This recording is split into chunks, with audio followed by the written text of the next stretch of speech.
मैं Sanjay Kumar Mishra, chief dietitian, department of dietetics and nutrition, Aditya Birla memorial hospital, Pune.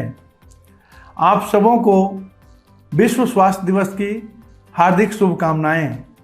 और हम सभी जानते हैं कि 7 अप्रैल 1948 को विश्व स्वास्थ्य संगठन की स्थापना हुई थी और उसी के एनिवर्सरी के रूप में प्रतिवर्ष 7 अप्रैल को विश्व स्वास्थ्य दिवस मनाया जाता है।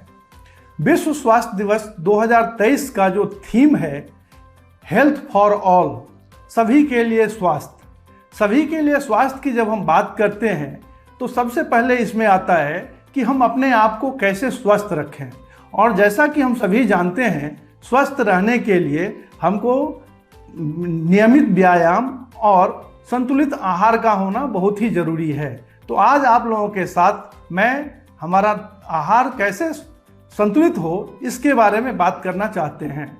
संतुलित आहार की जब बात आती है तो सबसे बड़ी बात है कि हम लोग देखते हैं कि हमारे शरीर की जो आवश्यकताएं हैं पोषक तत्व की, वो सभी पोषक तत्व हमको जिस भोजन के द्वारा, जिस आहार के द्वारा मिल जाए उसी को हम संतुलित आहार कहते हैं। प्रतिदिन हम लोगों की जो दिनचर्या है, हमारी जो रिक्वायरमेंट है न्यूट्रिशन की, ये बहुत सारे चीज़ पे वैरी करते हैं। इसमें सबसे बड़ी बात है कि हमारी एज कितनी है, उसके साथ साथ हमारा जेंडर क्या है, मेल हैं कि फीमेल हैं, उसके साथ हमारी फिजिकल एक्टिविटी क्या है और फिजियोलॉजिकली हम कितने स्वस्थ हैं कि बीमार हैं। इसके आधार पर हम अपने डाइट को बैलेंस रख सकते हैं। बैलेंस डाइट की जब बात करते हैं तो आवश्यक जो पोषक तत्व है, कार्बोहाइड्रेट्स, प्रोटीन, वसा, उसके साथ साथ विटामिन्स और मिनरल्स, इसकी आवश्यकता को पूर्ति करना होता है।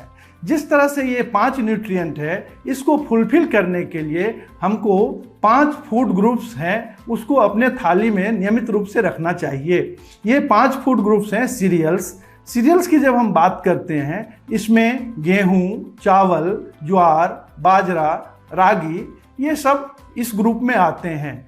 और ये उपलब्धता के आधार पर और हमारी जो प्रति एरिया वाइज जो बटा हुआ है कि किसी एरिया में गेहूं की उपज होती है, किसी में मकई की होती है, किसी में ज्वार की होती है, किसी में बाजरा की होती है, किसी में रागी की होती है, उस आधार पर जो हमारी फूड हैबिट्स है, हम कोई भी चीज़ अपने उपलब्धता के आधार पर ले सकते हैं। सीरियल्स हमारे खाद्य ग्रुप में सबसे विशिष्ट महत्व रखता है और इसकी ही अधिकता होती है। दूसरा ग्रुप होता है लेग्यूम्स और पल्सेज, जो दाल और दाल जातीय खाद्य पदार्थ। उसमें किसी भी तरह की दाल जो है हमको नियमित रूप से अपने खान पान में डालना चाहिए, चाहे वो अरहर की दाल हो, चाहे मूंग की दाल हो, मसूर की दाल हो, चना की दाल हो, या जो भी दाल हमारे यहाँ अवेलेबल है, उसको हमको अपने प्लेट में नियमित रूप से रखना चाहिए। डिफरेंट तरह के साग और हरी सब्जियाँ जो है उसको हमको प्रधानता देनी चाहिए खाने में। उसके साथ फ्रूट्स, वेजिटेबल्स और जो सलाद के रूप में हम लोग यूज करते हैं उसको भी नियमित रूप से रखना चाहिए।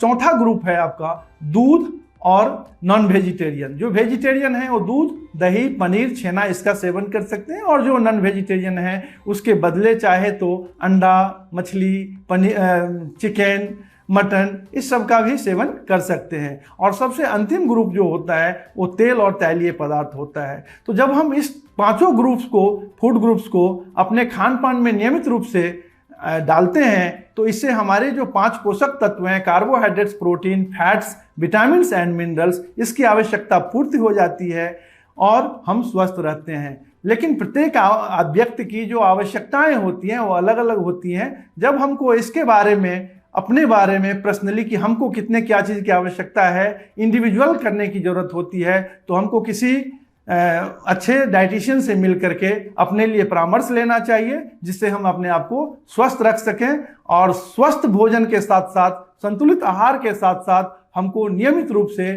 शारीरिक व्यायाम भी करना चाहिए। और जब ये दोनों चीज़ हम कर रहे हैं तो हमारा शरीर निश्चित रूप से स्वस्थ होगा। और ये हमारी जो परिकल्पना है कि पूरा विश्व स्वस्थ रहे, हम सभी स्वस्थ रहें, तो इसकी पूर्ति तभी हो सकती है। और हम सभी जानते हैं स्वस्थ शरीर में ही स्वस्थ मन का निर्वाह होता है, और जब स्वस्थ शरीर रहे, स्वस्थ मन रहे, तो स्वस्थ देश का निर्माण होगा, स्वस्थ राष्ट्र का निर्माण होगा और हम सब खुशी रहेंगे, सुखी रहेंगे। बहुत बहुत धन्यवाद।